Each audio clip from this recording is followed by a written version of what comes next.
Eh bien, bonjour à tous et merci de nous avoir rejoints pour cette conférence Devenir designer par la voie de l'apprentissage. Donc, on va prendre voilà, 45 minutes pour pouvoir échanger un petit peu sur nos programmes de cycle master accessibles par la voie de l'apprentissage. Donc, on va commencer par se présenter. Donc, je suis Anne-Charlotte Coupin, responsable du recrutement des étudiants, notamment donc, pour le cycle master. Et j'ai avec moi Marion aujourd'hui. Donc, bonsoir à tous. Moi, je suis Marion Moussu, responsable pédagogique pour le programme Master Management du Design et de l'Innovation en alternance. Euh, et on va vous expliquer comment nous rejoindre. Donc, je vais commencer la présentation par un petit mot rapide sur l'école de design Nantes-Atlantique. Donc, c'est un établissement d'enseignement supérieur privé à but non lucratif. L'école, elle a été créée en 1988. Elle est membre de la conférence des grandes écoles. Et aujourd'hui, l'école, elle prépare à la délivrance de 2 diplômes. Le diplôme de design Bac plus 5, qui est un diplôme visé par le ministère de l'Enseignement supérieur, et également des DENMAD, diplôme national des métiers d'art et de design, qui sont des diplômes de type Bac plus 3, qui confèrent le grade de licence et qui sont donc des diplômes nationaux contrôlés par l'État. L'école est partenaire de la CCI Nantes-Saint-Nazaire et dans le cadre du centre de formation des apprentis et soutenue par la région des Pays de la Loire. Par ailleurs, l'école est associée à l'Université de Nantes. Donc, le CFA Design et Innovation, donc le centre de formation des apprentis de l'école, a été le premier CFA dédié au métier de la création. Il a été créé en 2006, mais en réalité, on a des formations en apprentissage à l'école depuis 2002. Et sur l'année scolaire 2020-2021, on compte 256 apprentis répartis du coup sur le cycle master, mais aussi les DENMAD et les dernières promotions de BTS. Voilà. Donc, les objectifs du CFA Design Innovation, bien évidemment, c'est de favoriser l'accès à l'apprentissage dans les métiers de la création et de l'innovation à travers les différentes formations qui sont proposées. Mais c'est aussi valoriser l'apprentissage auprès des jeunes après le bac, puisque nous avons donc le DENMAD, qui est accessible directement après le bac, tout comme le diplôme Bac plus 5 qui ont la possibilité du coup de faire une partie du cursus en apprentissage. Et l'apprentissage reste quand même la voie d'excellence pour l'insertion professionnelle. On vous en dira un peu plus tout à l'heure. Voilà. Et donc, pour rentrer dans le vif du sujet sur les formations à proprement parler, comme je le disais tout à l'heure, l'école, elle délivre 2 types de diplômes. Le diplôme de design Bac plus 5, qui est un diplôme donc, visé par le ministère de l'Enseignement supérieur, qui est enregistré au RNCP niveau 7. Donc, c'est vraiment un diplôme Bac plus 5, qui est organisé en 2 temps. On va avoir un premier cycle qu'on appelle le cycle bachelor. Donc, BDES, c'est pour bachelor de design. La première année, elle est générale et commune à tous les étudiants. Elle est accessible après n'importe quel type de bac. Puis, en année 2 et 3, nos étudiants vont choisir une spécialisation métier. Donc, un programme en 2 ans vraiment autour de la spécialisation technique. Voilà, vous voyez les différents métiers qui s'affichent. Je ne vais pas rentrer trop dans le détail. Et en cycle master, on a fait le choix de proposer des programmes organisés autour de thématiques socio-économiques. Et certains de nos programmes sont même adossés à des design labs, donc des laboratoires de recherche en design. Ces programmes donc, sont organisés sur 2 ans et on a la possibilité de le faire en apprentissage. Et un autre programme dont Marion vous parlera plus en détail, le programme en design et stratégie d'innovation, qui lui est accessible uniquement par la voie de l'alternance de l'apprentissage. Un mot rapide sur le DENMAD. Donc, le DENMAD, Diplôme national des métiers d'art et de design, est venu remplacer depuis la rentrée 2018, me semble-t-il, l'ancien système avec les MANA BTS que vous connaissez peut-être. À l'école, on va proposer 3 DENMAD. On a un DENMAD espace, un DENMAD numérique et un DENMAD objet. Et nos étudiants ont la possibilité en 3e année d'opter soit pour l'apprentissage, soit une poursuite en voie scolaire dans une classe internationale et suivre les cours en anglais. Et évidemment, à l'issue du DENMAD, il est également possible de poursuivre ses études vers le diplôme Bac plus 5. Donc nous, là, on va profiter de cette conférence pour vous rentrer plus en détail sur les programmes de cycle master, c'est-à-dire les années 4 et 5 du cursus en 5 ans. Et je vais laisser la parole à Marion pour nous expliquer tout ça. Merci Anne-Charlotte. Donc, comme Anne-Charlotte vous l'a expliqué, jusqu'au niveau Bac plus 3, vous avez appris un métier du design. graphiste, designer produit, designer d'espace, d'interactivité et vous avez essentiellement acquis des compétences techniques, des modes de représentation, comment concevoir votre produit, votre objet. Et au niveau master, vous allez apprendre à contextualiser vos projets, à avoir une vision un petit peu plus globale. Comment est-ce que ces projets viennent s'insérer dans un contexte socio-économique? Et pour ça, chacun des masters est structuré autour de grandes thématiques, socio-économiques. Donc, vous avez, le master care qui est orienté autour, de la conception, à destination des publics spécifiques. Donc, des personnes, handicapées ou avec des déficiences, des enfants, des personnes âgées, des personnes, en situation, spécifique. Et ça va être, du design, alors évidemment, on pense à tout ce qui est santé, soins, bien-être, hein, mais aussi, accessibilité des services publics, accessibilité, au sens large. Donc, vous avez également un programme autour du city design, les villes de demain. On va vivre dans des zones de plus en plus urbanisées. Comment est-ce qu'on va pouvoir vivre plus nombreux en harmonie dans des grandes mégalopoles? Donc, à travers des questionnements autour des systèmes de transport, autour de systèmes de gestion de données, donc, ce qu'on appelle la smart city, pardon. Autour de mutation du cadre bâti, de transformation, d'accès, aux ressources, hem, la ville du futur. Vous avez également un programme, orienté autour du digital design, heu, avec, pour thématique tout ce qui va être autour, de la transformation digitale ou des transformations permises dans notre société par l'inclusion du digital dans nos univers. À savoir des objets connectés, mais également la gestion de la data, la transmission des données et tout ce qui va être permis, par exemple, l'intelligence artificielle, ou des nouveaux outils tels que la réalité virtuelle ou la réalité augmentée. Vous avez un autre programme qui est le food design, autour de la question de l'alimentation, comment nourrir, tous les habitants de la planète demain, de manière, saine et équitable. Heu, L'alimentation, ça va aller, de la production jusqu'au recyclage, en passant par les coproduits. Vous allez pouvoir, travailler sur des questions, heu, de restauration, de transformation, d'industrie agroalimentaire, le sujet est en passant par, les arts de la table ou de l'électroménager. Le sujet est très vaste avec des enjeux, très forts, et une approche évidemment, culturelle importante. Donc, vous allez aussi voir, comment d'un pays à l'autre, les choses peuvent prendre place de manière différente. Heu, Vous avez un laboratoire sur le média design.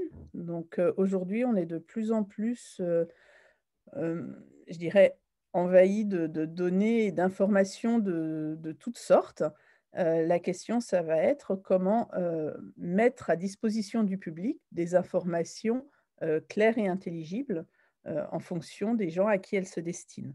Ça va prendre forme, alors évidemment de tout ce qui est scénographie, muséographie, stand d'exposition, communication au sens, large, heu également l'utilisation de tout ce qui va être, numérique, réalité augmentée, les médias, on va dire dans toute la variété qu'ils peuvent proposer aujourd'hui, et dont on peut se servir, pour, transmettre, des savoirs et des informations à un public spécifique ou très large.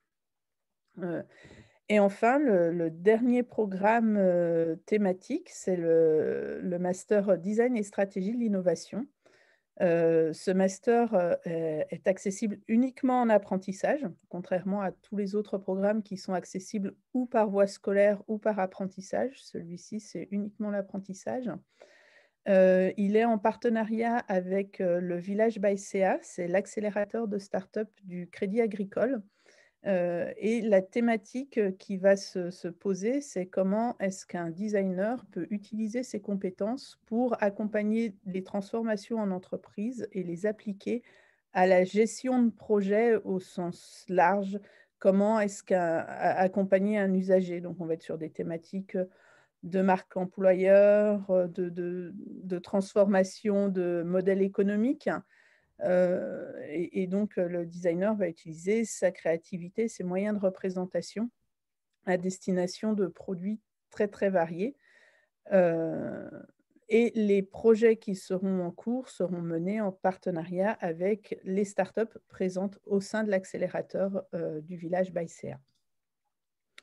Voilà pour la présentation globale des masters. Je, Heu je me permets de vous informer, si vous avez des questions, n'hésitez pas. On a un outil, pardon Marion, Allez-y. l'outil Q&R. Donc n'hésitez pas, si vous avez des questions, vous pouvez nous les poser à tout moment pendant la présentation. On prendra un temps à la fin de la présentation pour y répondre. Voilà, donc n'hésitez surtout pas à en faire bon usage. Je te laisse Voilà. poursuivre, Marion. Merci Anne-Charlotte. Effectivement, n'hésitez pas à poser des questions parce que là, vous avez eu une présentation très synthétique des différents programmes de master. Vous retrouvez également toutes les informations concernant chaque master sur notre site internet pour avoir un petit peu plus de détails.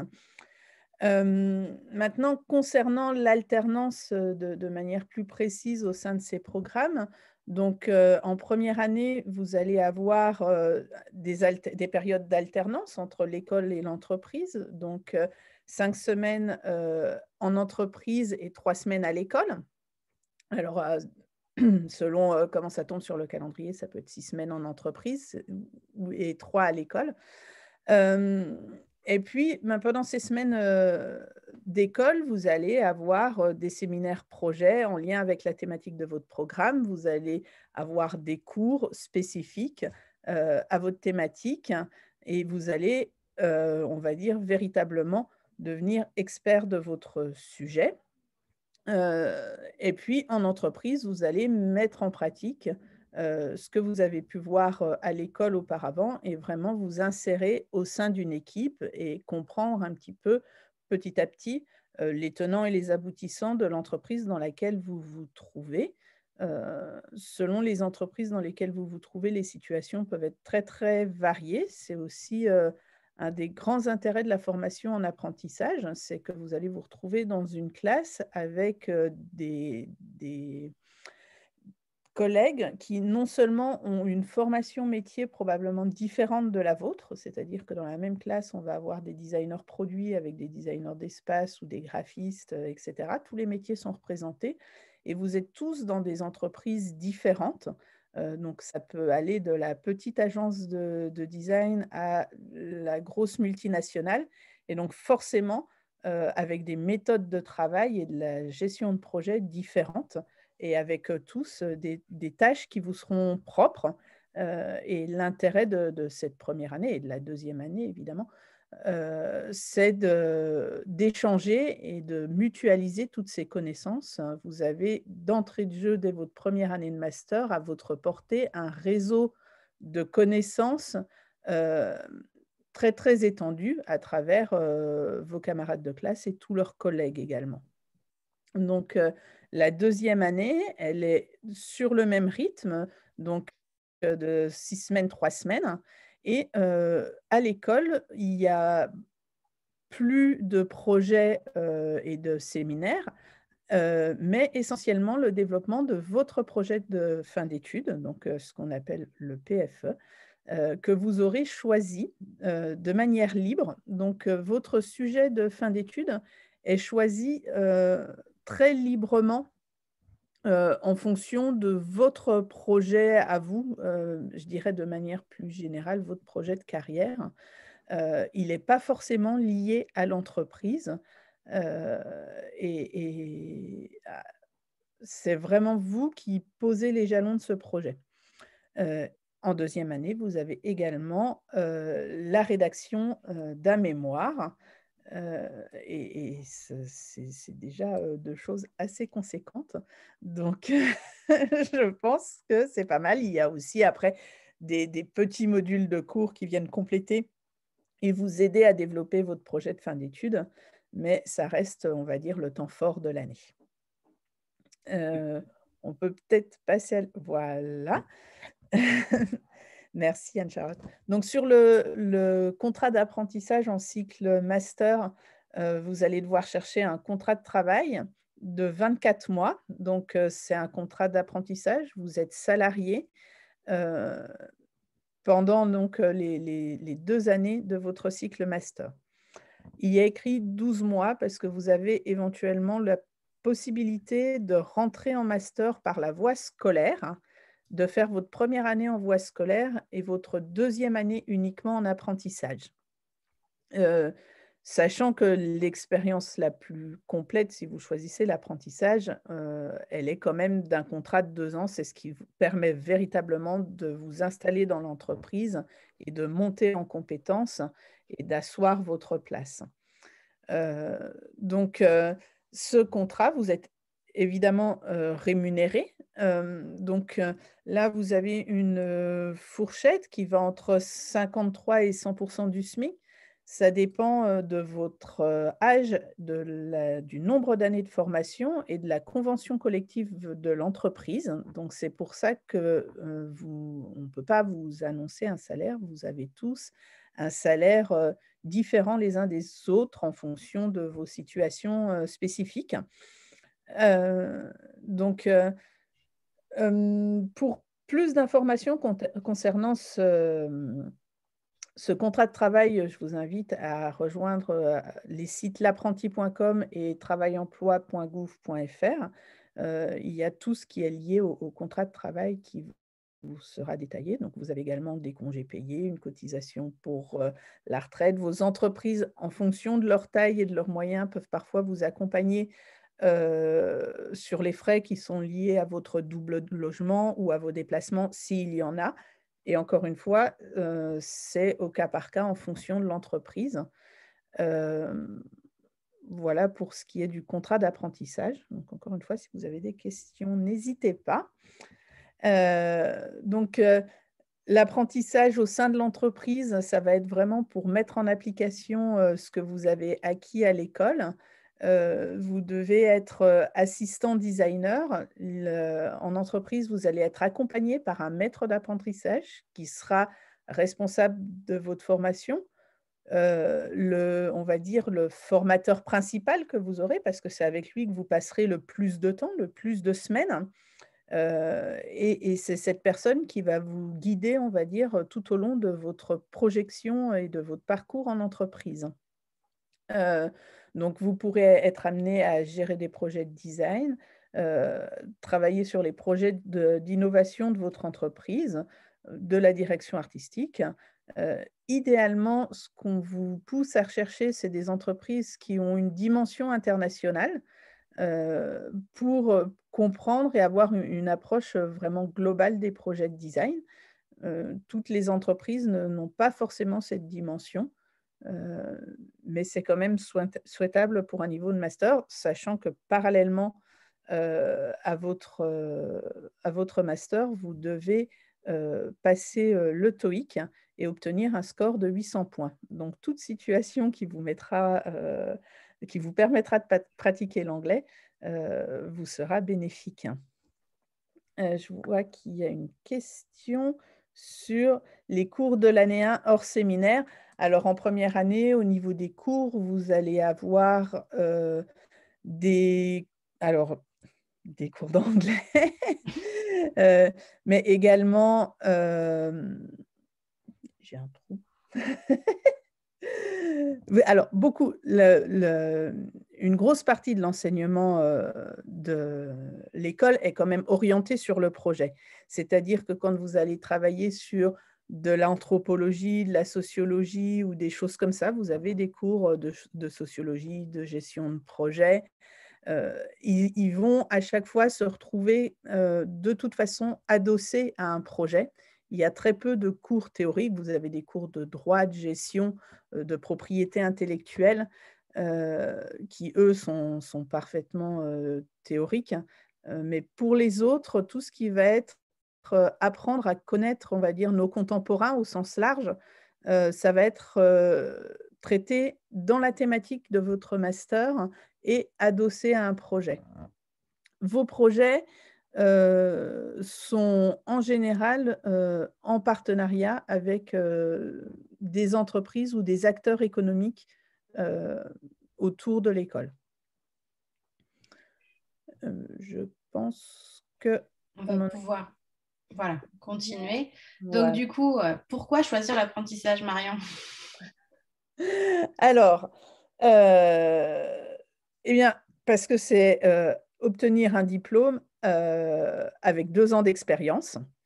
Et 2 ans d'expérience, c'est vraiment l'occasion de s'installer, de découvrir, de prendre les projets en main, de tenir une vraie place dans l'entreprise qui sera différente de la place d'un stagiaire. C'est acquérir des compétences au-delà de l'expérience professionnelle. Gérer des allers-retours entre l'école et l'entreprise, vous allez devenir expert de l'organisation, de l'autonomie et vous saurez vous adapter à de très nombreuses situations. Vous allez travailler également sur des vrais projets avec parfois le fait d'être apprenti pendant 2 ans, ça vous permet souvent de voir vos projets se réaliser et être commercialisés avant la fin de votre apprentissage. Vous allez donc, comme je vous l'ai expliqué tout à l'heure, avoir un vrai réseau. Ce vrai réseau et le fait de faire son projet de fin d'études en même temps que d'être en entreprise, c'est certes un effort, c'est certes un rythme soutenu, mais c'est aussi bénéficier des conseils de tous vos collègues en entreprise que ne peuvent pas avoir les étudiants qui font leurs projets quand ils sont uniquement à l'école. Donc l'entreprise n'a pas forcément, on va dire, de direction à donner dans votre projet. C'est bien vous qui êtes aux commandes, mais en général, vous arrivez à bénéficier des connaissances de vos collègues qui sont toujours très volontaires pour vous aider. Donc ça, c'est un vrai plus et un vrai atout. Heu et puis, vous allez pouvoir orienter vos savoir-faire dans un secteur spécifique et de même approfondir vos connaissances. Donc c'est une expérience et une montée en compétences qui est aujourd'hui très appréciée sur le marché de l'emploi. Donc évidemment, la première des réflexions, c'est de se dire: «Je vais faire mes 2 ans d'apprentissage et puis être embauché dans l'entreprise qui m'a accueilli». C'est bien sûr, on va dire un objectif souhaitable. Mais même si c'est pas le cas, c'est aussi avoir 2 ans d'expérience qui seront reconnus et qui accéléreront, on va dire, très largement votre entrée sur le marché du travail. Voilà pour les grands avantages, on va dire, de l'apprentissage. Mais quand même un petit point de vigilance, Marion, puisque Effectivement, donc je vous l'ai dit. C'est effectivement, réaliser ses études en même temps que travailler, heu, ça demande pas mal d'énergie et c'est soutenu et c'est effectivement gérer parfois 2 logements, des allers et retours entre l'école et l'entreprise. Donc il faut être extrêmement motivé. Il y a souvent une belle harmonie qui se met en place dans la classe et beaucoup d'entraide, je pense au niveau des logements, des choses comme ça. Heu, il y a beaucoup de choses qui se font, on va dire de manière mutualisée au sein de la classe, au sein des différents groupes, ce qui vous permet aussi, de soutenir le rythme qu'on attend de vous pendant ces 2 ans. donc un petit mot rapide, maintenant que Marion nous a présenté les Voilà, je différents repasse la main. programmes et les avantages de l'apprentissage, un petit mot rapide sur les inscriptions, comment on s'inscrit concrètement pour entrer en cycle master en apprentissage à l'école. Eh bien, l'inscription se fait directement en ligne sur le site de l'école. On a organisé nos inscriptions sous session. En fait, tous les mois, on a des sessions de recrutement. Quand vous êtes sur le site, vous devez télécharger un certain nombre de pièces qui vont constituer votre dossier de candidature. Il va y avoir un premier examen de votre dossier et notamment de votre portfolio. Et si votre dossier est retenu, vous êtes convoqué à une demi-journée d'information avec une réunion vraiment d'information et un entretien individuel pour vous aiguiller dans la recherche d'entreprise. Évidemment, pour intégrer la formation, la condition sine qua non, c'est bien la signature d'un contrat d'apprentissage. Et enfin, le dernier avantage, si ce n'est pas l'avantage principal de l'apprentissage, c'est bien évidemment que les années de formation sont gratuites. Quand vous êtes apprenti, vous ne payez pas de frais de scolarité et vous bénéficiez d'une rémunération dans le cadre de votre contrat de travail avec l'entreprise. Donc, voilà pour la partie présentation. Donc, si vous avez des questions, c'est tout à fait le moment de les poser via l'onglet Q&R. On a quand même quelques questions. Donc, la première question, ça va être à quel moment débute la formation, Marion? Alors, la date de la rentrée est le 27 septembre, mais vous pouvez entrer en formation, et c'est-à-dire signer votre contrat de travail 2 mois avant. C'est-à-dire que vous commencez par une séquence entreprise avec un contrat de travail signé, et ensuite vous arrivez le 27 septembre pour la rentrée. Vous pouvez également signer votre contrat de travail un peu après la rentrée, mais dans ce cas de figure, il faudra être on va dire, en étroite relation avec nous pour s'assurer que votre place soit gardée au sein de la formation. Je vois une autre question, Marion, donc tu l'as évoqué rapidement tout à l'heure. En cycle master, on développe le projet de fin d'études. Donc, il y a une question concernant la rédaction du mémoire. Quelles sont les attentes quant à la rédaction du mémoire? Mais aussi, dans le cas de l'apprentissage, le sujet de ce projet de fin d'études est-il mené en entreprise? Alors, non, c'est-à-dire que votre projet de fin d'études, c'est vous qui le choisissez et il n'a pas forcément de lien avec votre entreprise, et de même pour votre mémoire. En fait, votre mémoire, lui, par contre, est en lien avec votre projet de fin d'études. Donc mémoire et projet de fin d'études sont intimement liés. Le projet de fin d'études découle du mémoire. Donc là, vous avez vraiment, un thème commun. Et ensuite, ils sont pas forcément liés à la thématique de votre entreprise.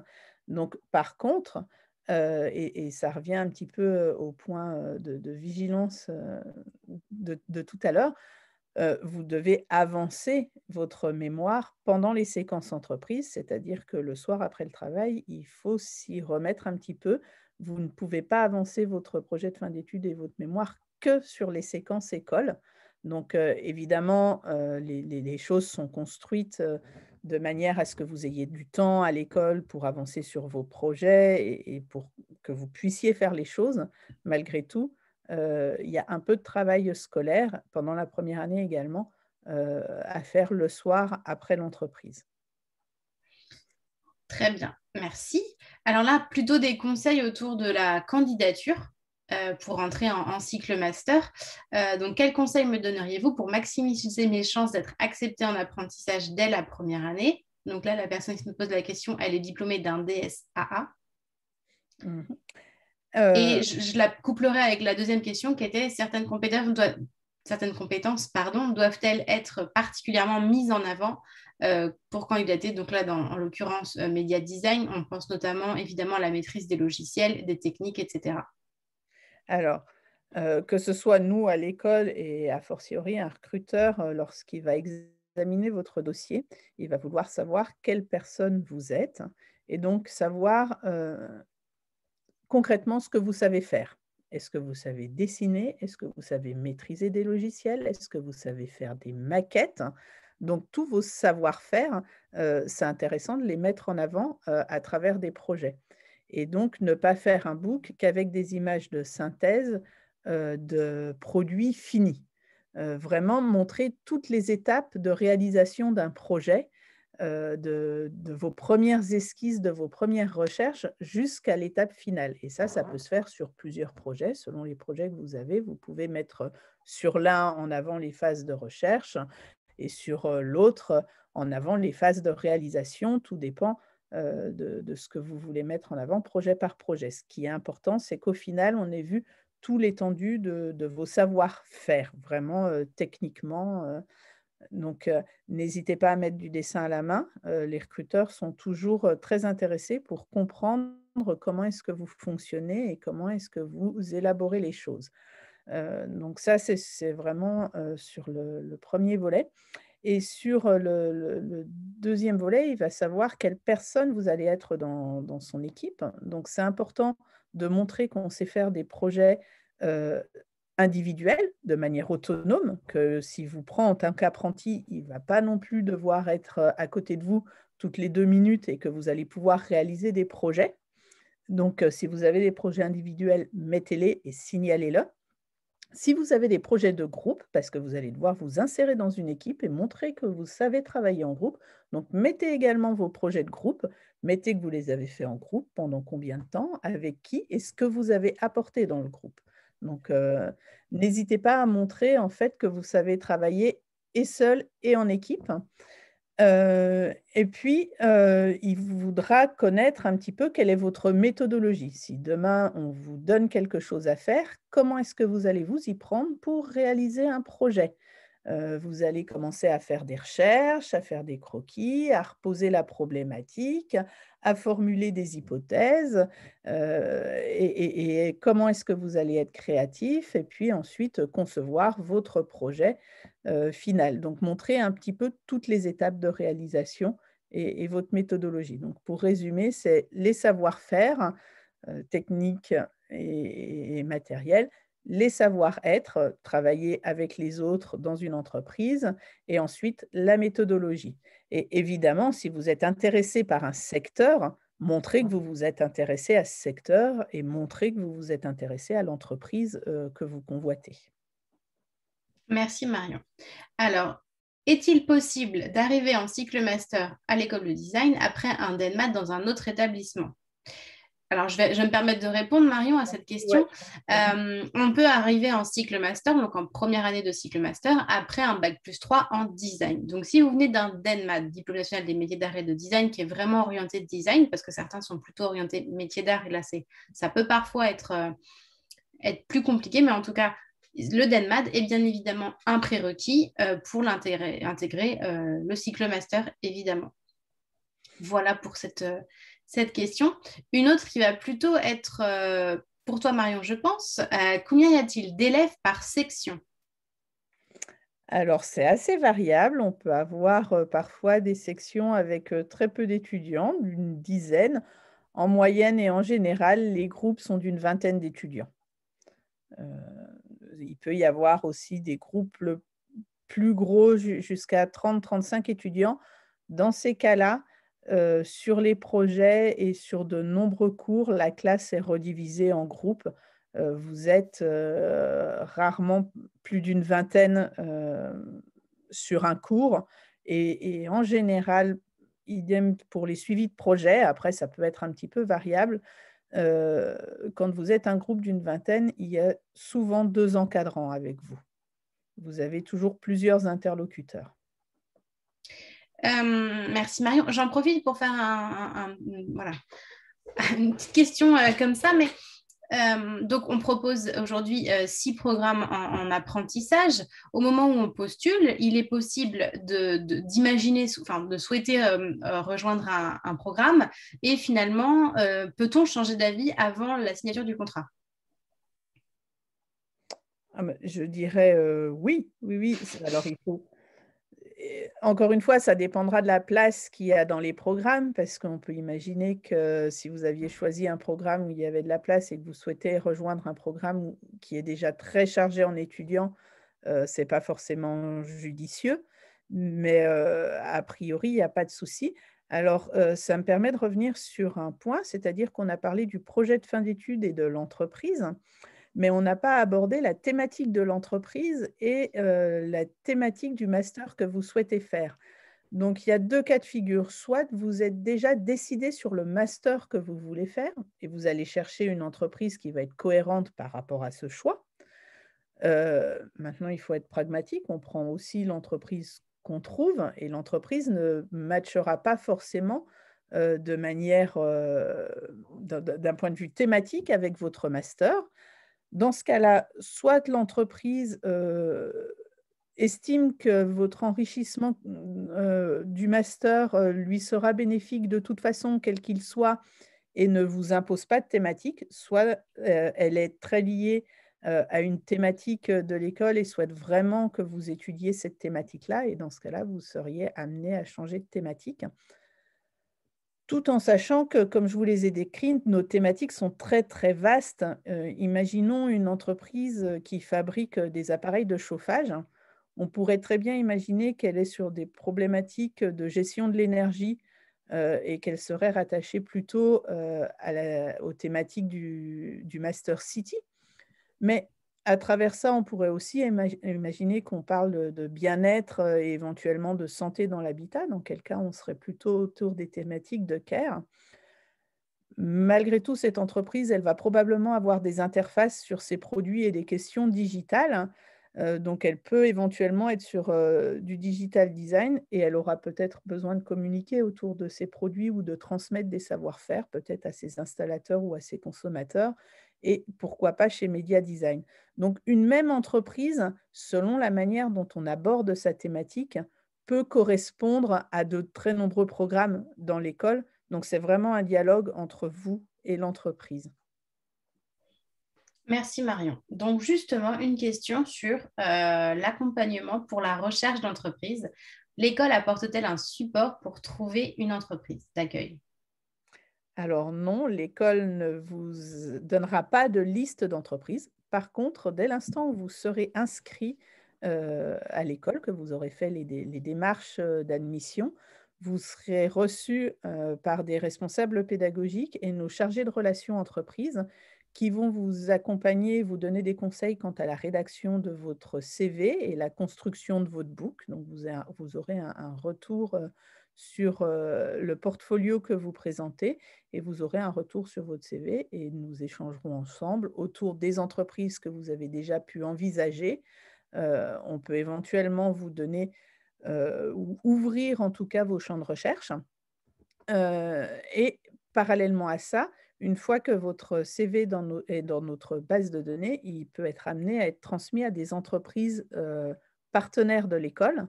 Mais, dans ce cas-là, on ne vous transmet pas, nous, directement une liste d'entreprises.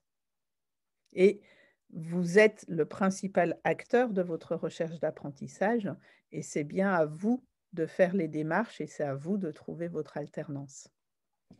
Oui, Marion, parce que comme tu l'as dit tout à l'heure, il y a beaucoup, enfin, la part en entreprise est importante. C'est là aussi qu'on va développer nos savoir-faire, qu'on va passer du temps. Donc, c'est bien d'être dans une entreprise dans laquelle on se sent bien et qu'on a choisi dans la mesure du possible, évidemment.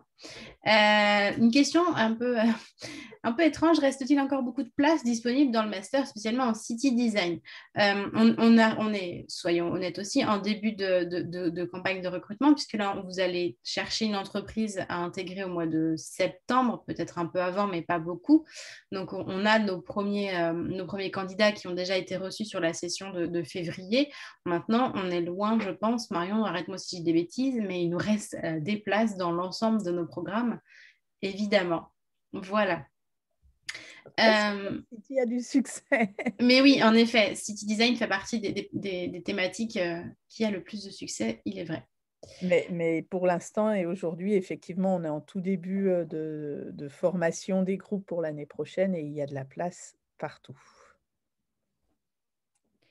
Alors, je le répète, hein, si vous avez des questions, n'hésitez pas à nous les poster à travers l'outil qui s'appelle Q&R. On y répondra avec grand plaisir. C'est pour ça qu'on est là ce soir avec Marion. Je vais voilà, je vais vous présenter ceci. Puisque l'école de design Nantes-Atlantique est aujourd'hui sur le campus de la Chantrerie, donc situé au nord-est de Nantes, près de Carquefou. Et pour ceux qui le savent sans doute, hein, mais voilà, pour ceux qui le découvrent peut-être aujourd'hui, l'école a actuellement en construction au cœur de l'île de Nantes un bâtiment de plus de 11 000 mètres carrés qui, nous l'espérons, sera disponible pour la rentrée 2022. Donc, si vous intégrez l'école à la rentrée 2021, la première année, vous suivrez les cours. Alors, en plus, tout dépend du programme que vous avez choisi, puisque les cours se font au sein des différents Design Labs, mais vous pourrez être amené à avoir des cours sur le campus de la Chantrerie au sein des Design Labs. La particularité, vous l'aurez compris, pour le programme en design et stratégie d'innovation, c'est qu'on est accueilli au sein du village by CA, pardon.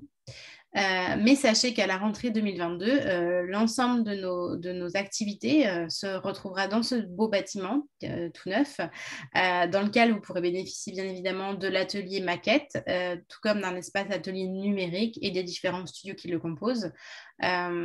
Et voilà, ce sera aussi l'occasion pour tous nos étudiants de se retrouver dans le même bâtiment. C'était important de le souligner. Je vois que nous n'avons plus de questions. Donc, il est quasiment, voilà, le temps qui nous était imparti est quasiment écoulé. Donc, je vous remercie à tous et à toutes d'y avoir participé. Merci Marion d'avoir répondu aux questions et de nous avoir présenté dans son ensemble les programmes de cycle master. N'hésitez pas voilà, à nous contacter si vous le souhaitez. Et merci beaucoup.